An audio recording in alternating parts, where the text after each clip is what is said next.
네, 알파 한인연합교회 성도님들, 다시 만나 뵙게 돼서 반갑습니다. 오늘은 2021년 1월 15일 금요일 오전입니다.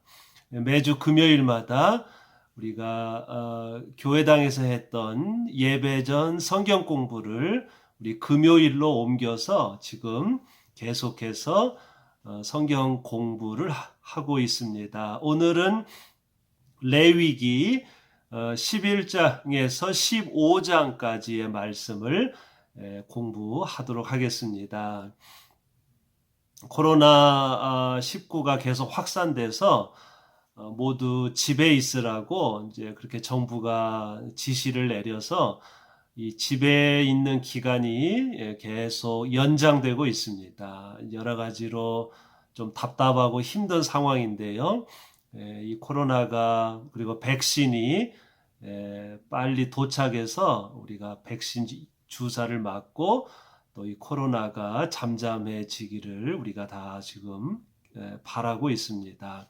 이 기간에 참 힘든 기간이지만 또 이런 기간에 이런 금요 성경 공부를 통해서 우리가 더 열심히 하나님 말씀을 또 공부하는 그런 또 좋은 계기가 되기를 소망합니다. 자, 레위기 11장 15장 거기 제가 보내드린 그 요약을 함께 보시겠습니다. 레위기 11장 15장은 일상생활에서의 정결 위생을 다루었습니다. 히브리 백성들은 하나님의 제사장 백성으로 부름받았기 때문에 위로는 하나님께 예배드리고 아래로는 세상을 축복해야 합니다. 또한 하나님을 대신해서 하나님의 뜻을 세상에 전해야 합니다. 하나님을 대신하려면 하나님이 거룩하시니 자신들도 거룩해야 합니다. 그래서 그들은 일상생활에서도 거룩을 실천하려고 노력하였습니다.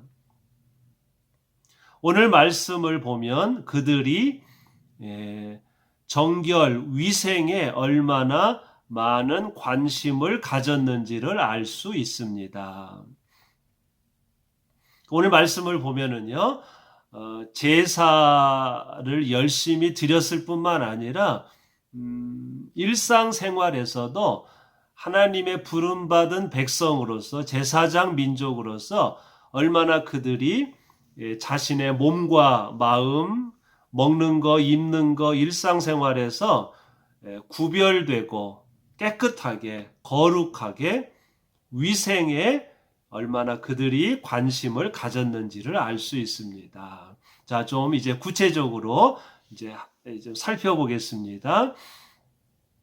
11장은 음식, 먹는 거에 대해서 무엇이 깨끗하고 무엇이 부정한지를 이렇게 설명을 했습니다. 양, 소, 염소처럼 색임질을 하고 굽이 갈라진 짐승은 먹을 수 있습니다. 그러나 낙타나 오소리, 토끼는 굽이 갈라지지 않았기 때문에 돼지와 육식성 맹수들은 색임질을 하지 않으므로 부정합니다. 붕어나 잉어처럼 지느러미와 비늘이 있는 것은 먹을 수 있습니다. 지느러미, 비늘이 없는 미꾸라지나 오징어, 장어, 조개 이런 것들은 부정합니다. 그 다음에 참새나 메추라기, 메뚜기처럼 곡식을 먹는 새, 그리고 이렇게 땅에서 이렇게 뛰어다니는 새들은 먹을 수 있습니다. 그러나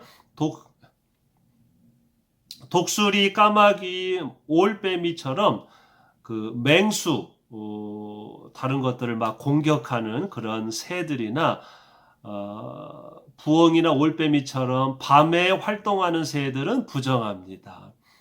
쥐, 뱀, 지렁이처럼 땅을 기어다니는 파충류는 모두 부정합니다. 그리고 이 시체를 죽은 동물 시체를 만지면 부정하고 먹어서는 안 됩니다. 자, 이것이 11장에 나와 있는 음식에 대한 규정입니다. 여기 세번역 성경 11장을 보시면 정한 동물과 부정한 동물 이렇게 이제 제목이 붙여 있지요. 그래서 땅에 사는 짐승 가운데 새김질도 하고 굽이 갈라진 그런 동물, 양이나 소나 염소는 먹을 수 있지만 새김질을 하지 않거나 또는 굽이 갈라진 낙타, 오소리, 토끼, 돼지는 먹어서는 안 된다. 그 다음에 지느러미와 비늘이 있는 것만 먹어야 하고 지느러미나 비늘이 없는 것. 그 다음에 바다에서도 살고 강에서도 살고 이렇게 경계가 모호한 거, 미끄러운 거 그런 오징어, 낙지, 미꾸라지 이제 이런 것들은 굴, 조개 이런 것들은 먹지 마라 이렇게 설명이 되어 있지요. 새들 가운데서도 독수리나 올빼미나 까마귀처럼 이렇게 공격적이고 다른 새를 공격하고 까맣고 그 다음에 밤에 활동하는 그런 새들은 먹지 마라. 또 새들도 그냥 곡식을 먹는 그 순한 새, 참새라든지 그리고 이렇게 곡식을 뛰어다니는 메뚜기라든지 이런 것들은 먹을 수 있는데 반대로 땅을 기어다니는 거 있죠. 또 혐오스럽게 생긴 거, 쥐, 뱀, 파충류, 도마뱀 이런 것들은 먹어서는 안 된다. 그리고 어떤 경우에도 죽어있는 생물을 먹어서는 안 되고 죽어있는 시체가 묻은 옷이나 그릇은 다 빨아야 된다. 이렇게 설명이 되어 있습니다. 그리고 11장의 45절에 보면 결론적으로 왜 이렇게 해야 되느냐? 나는 너희 하나님이 되려고 너희를 이집트 땅에서 데리고 나온 주다. 내가 거룩하니 너희도 거룩하게 되어야 한다. 레위기 11장 45절. 그러니까 하나님과 언약을 맺은 하나님의 거룩한 백성이 되었기 때문에 하나님을 닮아야 된다는 거예요. 하나님이 거룩하시니 너희도 거룩해야 된다. 그래서 먹는 것도 조금이라도 이상하거나 그 경계가 모호하거나 그 다음에 혐오스럽게 생겼거나 위생상으로도 좋지 않아 보이거나 비늘이 없거나 이런 거죠.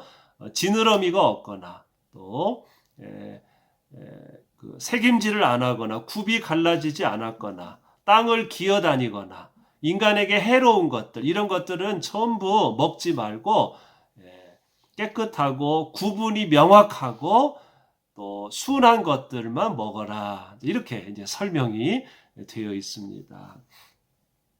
그 다음에 12장은요 가정에서 출산과 관련된 그 정결 규정을 설명했습니다.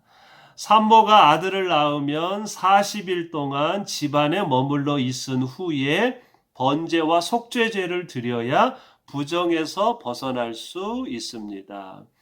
산모가 딸을 낳으면 80일 집안에 머물러 있은 후에 번제와 속죄제를 드려야 부정에서 벗어날 수 있습니다. 산모와 딸을 보호하기 위해서 정결 기간을 2배로 정한 것 같습니다. 아들을 낳은 지 8일째 되는 날에는 할례를 해야 합니다. 정결 기간 동안 산모는 노동에서 제외되었고 휴식이 보장되었습니다. 정결 기간이 끝나면 부모는 어린 양 한 마리를, 가난한 가정은 비둘기를 번제와 속죄제로 바쳤습니다. 그래서 이 12장은 이제 산모가 출산할 때 규정을 두었는데요. 이제 산모가 출산을 하면 이제 피를 흘리지 않습니까? 그렇고 아기가 이제 막 태어났기 때문에 깨끗해야 되고 조심해야 되기 때문에 이런 구체적인 출산의 규정을 두었습니다.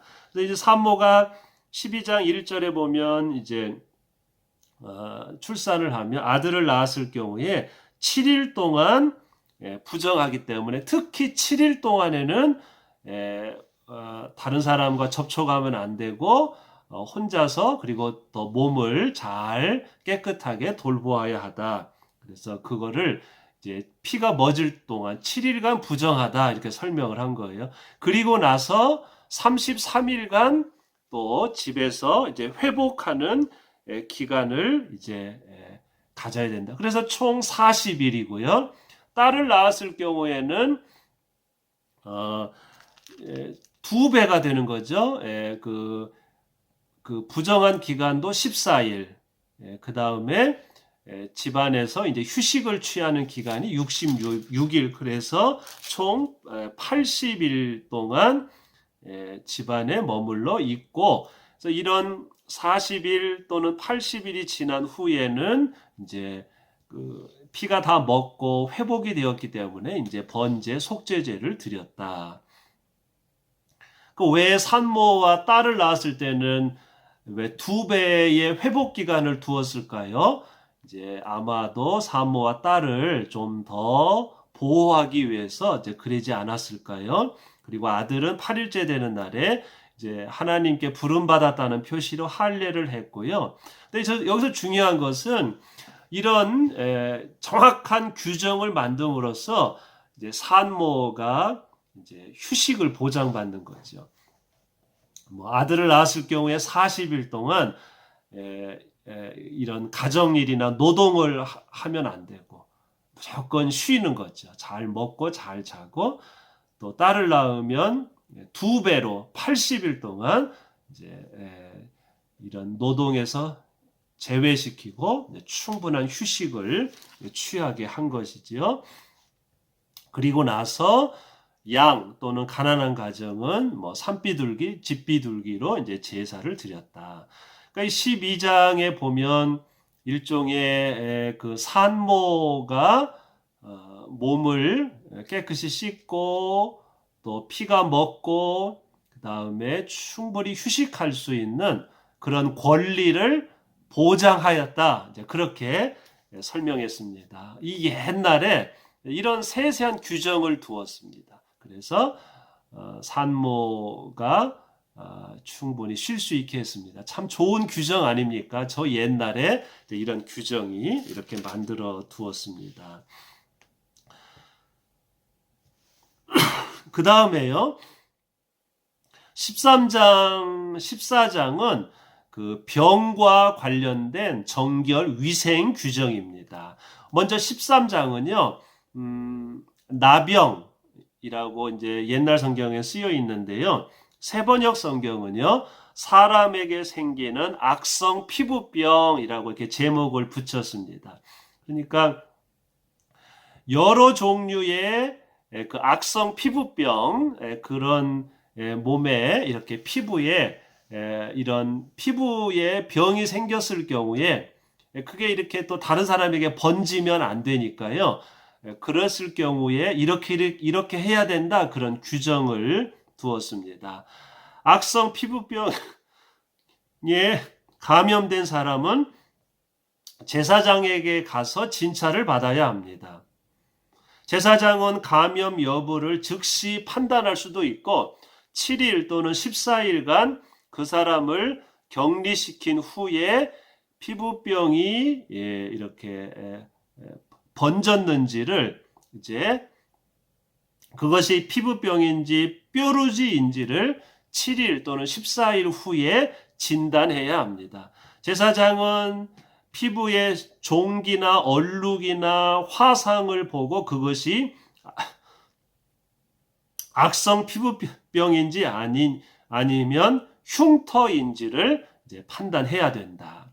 마찬가지로 제사장은 머리나 수염에 난 흉터 또는 피부에 난 얼룩, 대머리에 난 얼룩이 악성 피부병인지 아니면 치료할 수 있는 염증인지를 판단해야 합니다. 염증이 주변에 퍼졌거나 피부 모발이 하얗게 변했으면 악성 피부병으로 간주되었습니다. 그래서 악성 피부병으로 부정하다고 진단을 받은 사람은 머리를 풀고 동네 바깥에서 따로 살아야 합니다. 또한 옷에 곰팡이가 피었을 경우 옷을 빨거나 오려내거나 불태워야 합니다. 자, 여러분, 이런 말씀을 보면 옛날에는 이제 의료 과학이 오늘날처럼 발달하지 않았지요. 그렇기 때문에 이렇게 그 병이 전염될 경우에 피부병이나 이렇게 사람들이 접촉하면 전염되는 걸 이제 그 사람들은 알고 있었던 거죠. 그래서 히브리 백성들이 이렇게 공동체에 악성 전염병이 번지지 않도록 이렇게 세세한 규정을 두었던 것입니다. 얼마나 히브리 백성들이 저 옛날 3000년 전에 얼마나 지혜로운 백성인지를 알 수 있습니다. 여기서 중요한 게 제사장이요. 오늘날로 하면 제사장은 하나님께 제사를 드릴 뿐만 아니라 의사 역할을 한 거죠. 그래서 제사장은 이런 질병에 대해서 공부를 해야 하고 지식이 있어야 합니다. 그래서 공동체에 이런 악성 피부병이나 그다음에 이런 머리나 수염이나 이런 몸에 종기가 나거나 그럴 때 딱 그것을 보고 그게 전염병인지 아니면 뾰루지인지 그걸 판단하는 거죠. 그래서 즉시 판단할 수도 있고 좀 상태를 보고 7일 후에 진찰할 수도 있고 또 14일 후에 진단할 수도 있고 그래서 그것이 시간이 지나면 또 다른 사람과 접촉 안 하고 시간이 지나면 그냥 자연스럽게 낫는 것인지 아니면 그 사람에게 해당되는 흉터인지 아니면 그것이 악성 피부병인지 그것을 제사장이 다 진찰을 하고 이제 예방을 했다는 것입니다. 여기 13장에 아주 복잡하게 길게 설명이 되어 있는데요. 어쨌든 제사장이 그것을 보고 이 피부에 그 피부가 뭐랄까요? 그 썩어서 하얗게 되고 피부가 색깔이 변하고 곰팡이가 피고 이제 그러면 이것은 악성 전염병이다. 그래서 이제 진찰을 하고 그래서 그렇게 진찰을 받은 사람은 다른 사람과 접촉하면 그 곰팡이가 병균이 옮기니까 오늘날로 하면 격리가 되는 거죠. 그래서 쿼런틴 격리를 시켜서 동네 바깥에서 격리시켜서 이제 그 상태를 이제 보게끔 하고 그다음에 자기가 입었던 옷 같은 거 다 빨거나 불태우는 그런 규정을 두었고 옷에 곰팡이가 피었을 경우에도 옷을 빨거나 오려내거나 다 불태우는 규정을 두어서 격리시켜서 공동체가 전염병에 감염되지 않도록 이런 규정을 두었다. 그리고 그것이 흉터인지 전염병인지를 제사장이 정확하게 진단을 해야 된다. 그러니까 제사장이 의학 공부를 많이 해야 되는 거죠. 여러분, 얼마나 히브리 백성들이 저 옛날에 얼마나 위생에 관심을 가졌고 이런 세세한 규정을 두었는지 얼마나 지혜로운 백성이었는지 그래서 하나님의 백성이니까 하나님이 거룩하니 자신들도 최선을 다해서 이렇게 거룩한 삶을 살려고 그리고 또 그것이 공동체를 건강하게 한다는 것을 그 사람들은 이렇게 잘 알고 있었습니다.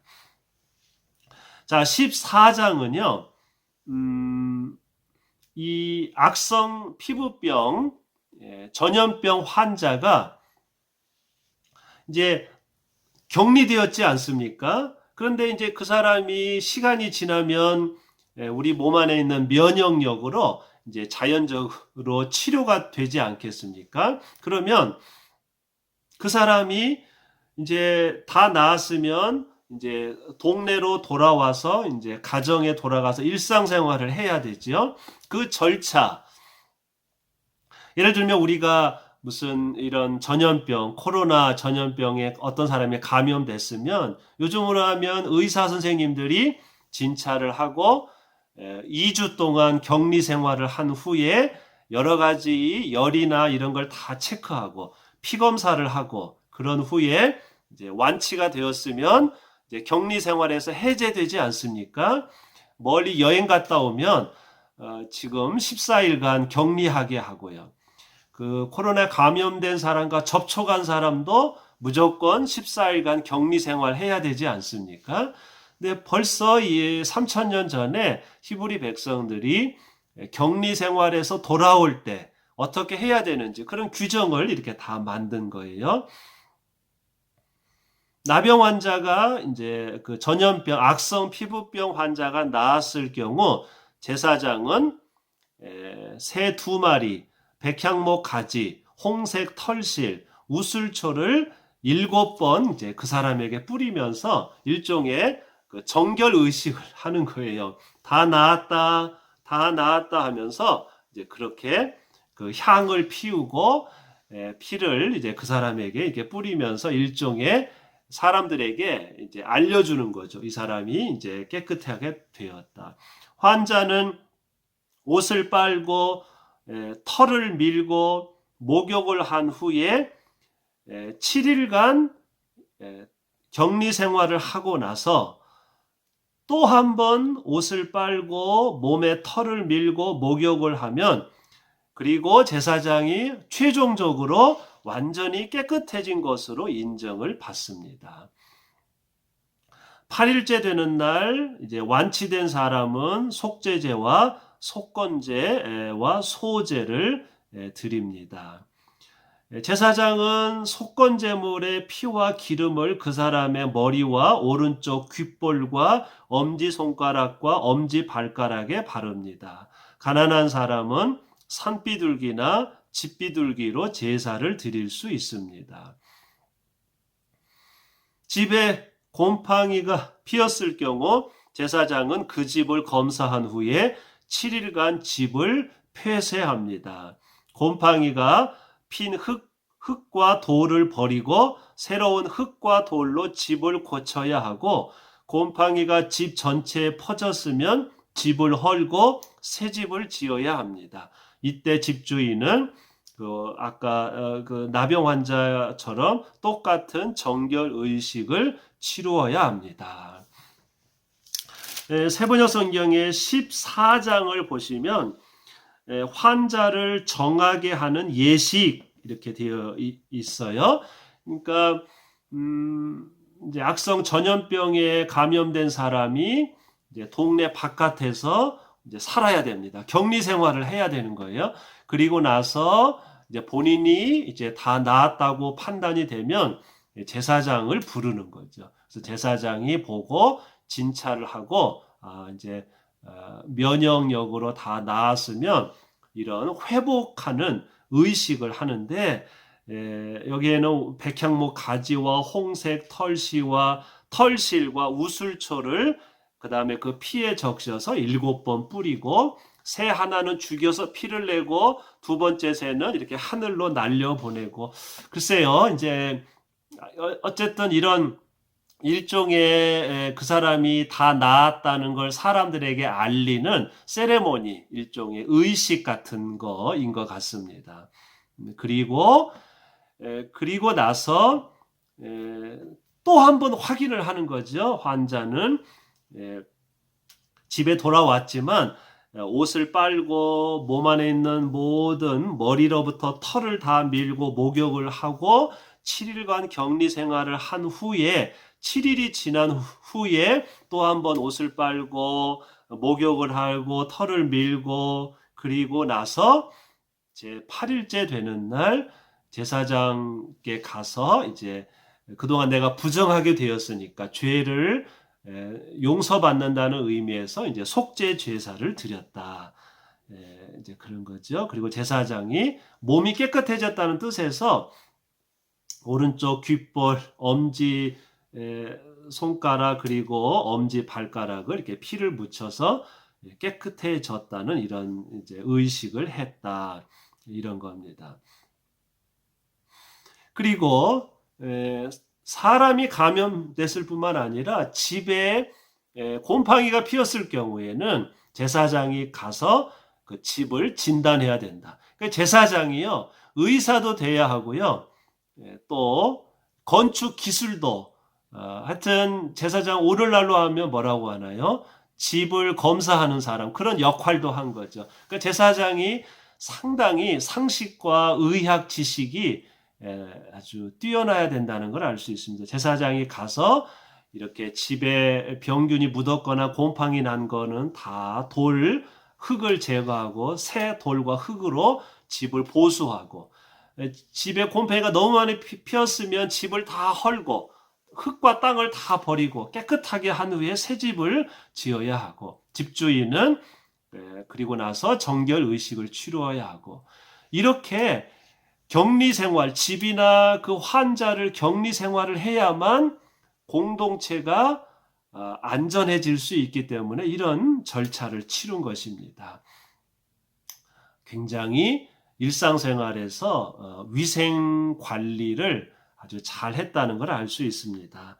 자, 이제 마지막 15장은요, 남자와 여자의 그 개인적인 몸에서 피가 나거나 고름이 나올 경우에 그런 정결 절차를 다루었습니다. 이것도 중요합니다. 남자가 어떤 성기에서 고름을 흘리면 부정합니다. 남자와 또 그 남자와 접촉한 사람 모두 옷을 빨고 목욕을 해야 합니다. 제사장이 7일 후에 치료 여부를 판단해야 하고, 치료된 사람은 속죄 제사를 드려야 합니다.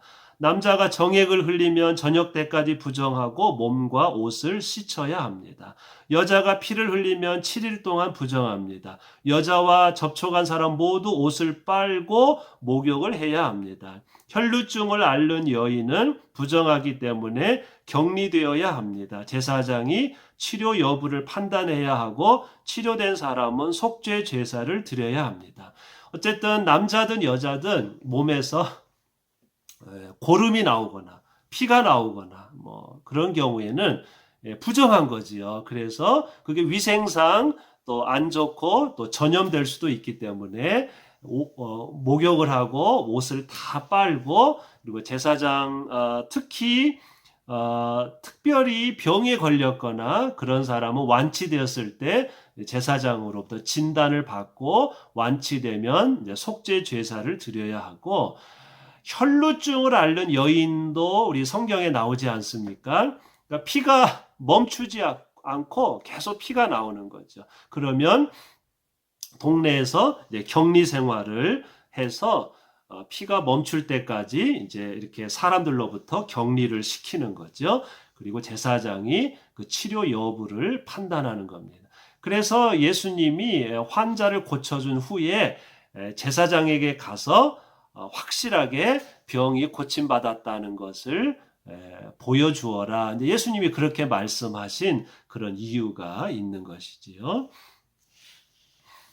자, 레위기 11장, 15장 일상생활에서의 정결 위생을 오늘 이렇게 요약해서 우리가 살펴보았습니다. 자, 오늘 말씀의 결론입니다. 제가 이렇게 세 가지를 이렇게 제가 요약을 했는데요. 첫째, 레위기의 정결에 대한 가르침을 생명과 건강의 관점에서 생각해 볼 수 있습니다. 바다와 땅과 공중의 구분이 명확하고, 생명을 낳는 생물은 정결합니다. 먹어도 됩니다. 그러나 바다와 땅과 공중의 구분이 모호하거나 하여튼 좀 이상하게 생겼거나 생명을 죽이는 맹수들은 먹지 않는 게 좋다. 이런 거죠. 건강과 생명의 관점에서 태초에 하나님께서 생육하고 번성하라고 말씀하셨기 때문에 생명을 낳는 것들은 먹어도 좋지만 다른 생명을 죽이는 것들은 먹지 마라. 이렇게 말씀하셨고요. 또한 더운 중동 지방에서는 무엇이든지 빨리 썩고 부패합니다. 히브리 백성들은 본능적으로 공동체의 건강을 위해서 위생이 중요하다는 걸 잘 알고 있었습니다. 제사장들은 의사에 해당하는 지식을 가지고 있어야 했고 공동체의 건강을 위협하는 것을 막아야만 했습니다. 제사장의 역할이 중요하고요. 옛날 중동 지방은 더운 지방이기 때문에 빨리 썩고 부패하지 않습니까? 그래서 위생에 대한 이런 규정을 두어서 좀 이상하게 생긴 것, 이렇게 바다면 바다, 땅이면 땅, 하늘이면 하늘, 구분이 명확한 것, 이렇게 경계가 모호하고 좀 이상하게 생겼고 땅을 기어다니고 징그럽고 그다음에 다른 걸 공격하고 밤에 돌아다니고 이런 이상하고 그런 것들은 다 먹지 마라. 그렇게 건강을 위해서 좋은 것들, 우리의 몸에 좋은 것들만 먹어라. 이렇게 규정을 만든 것이지요. 두 번째, 레위기의 정결에 대한 가르침을 우상 숭배의 관점에서 생각해 볼 수 있습니다. 가나안 지방에 살았던 히브리 백성들은 주변 가나안 종교의 무분별한 식생활 습관과 우상 제사를 잘 알고 있었습니다.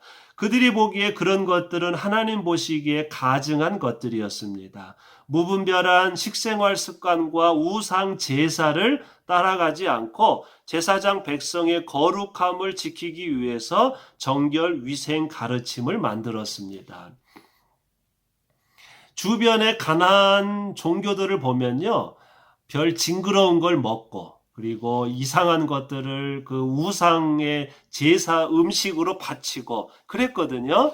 그러니까 이 레위기 말씀은 그런 다른 민족의 그 이상한 식생활 습관 그리고 그 혐오스러운 그런 음식을 잡아서 우상에게 제사를 바치고 그런 것들을 일체 본받지 마라. 그래서 이런 가나안의 다른 종교를 따라가지 말라는 의미에서 이런 이제 그 정결에 대한 가르침을 만들었다고 생각해 볼 수 있습니다. 자, 이제 마지막 오늘 말씀의 결론입니다. 레위기의 정결 위생에 대한 가르침이 구시대적이고 비과학적이라고 생각할 수 있습니다. 하지만 히브리 백성들은 이런 가르침이 있었기 때문에 전염병을 예방할 수 있었고 다른 민족보다 더 건강한 생활을 할 수 있었습니다.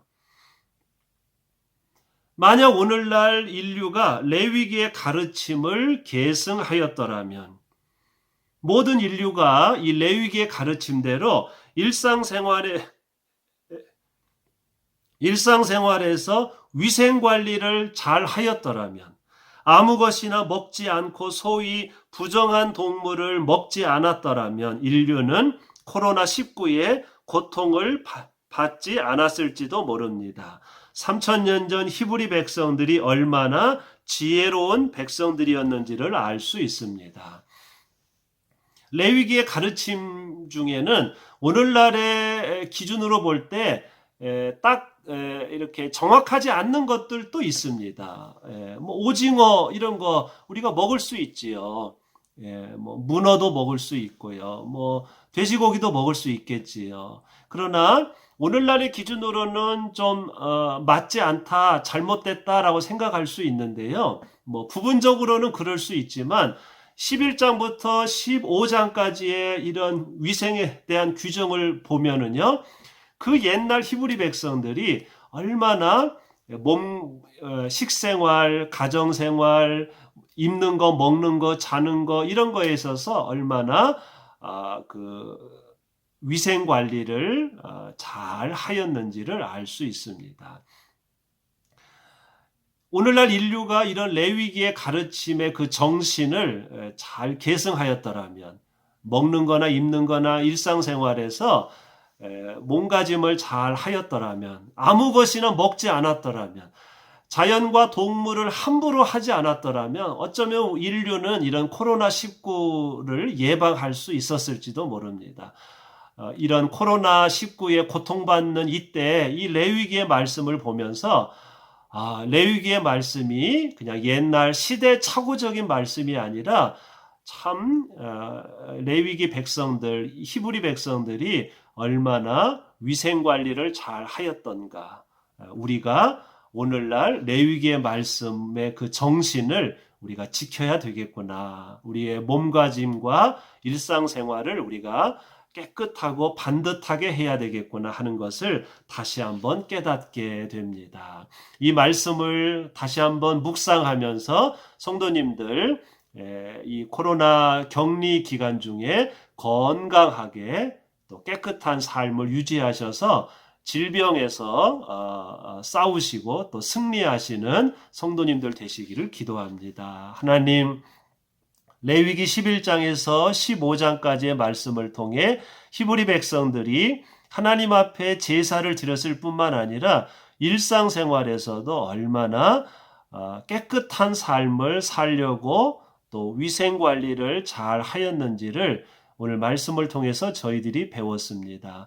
그들이 그런 노력을 하였기 때문에 히브리 백성들이 건강한 생활을 수천 년 동안 할 수 있었습니다. 주님, 오늘날 바로 이 레위기의 말씀, 레위기의 뜻, 늘 저희들이 일상생활에서 반듯하고 깨끗한 삶을 살아갈 수 있도록 저희들이 이 레위기의 그 가르침을 오늘날 우리의 삶 가운데서도 계승하게 하옵소서. 그래서 우리 모든 성도님들이 더 건강하고 안전한 삶을 살도록 인도하여 주옵소서. 예수님 이름으로 기도하옵나이다. 아멘. 네, 감사합니다. 다음 주 금요일에 또 계속해서 금요 성경 공부로 만나겠습니다. 성도님들 모두 건강하세요. 감사합니다.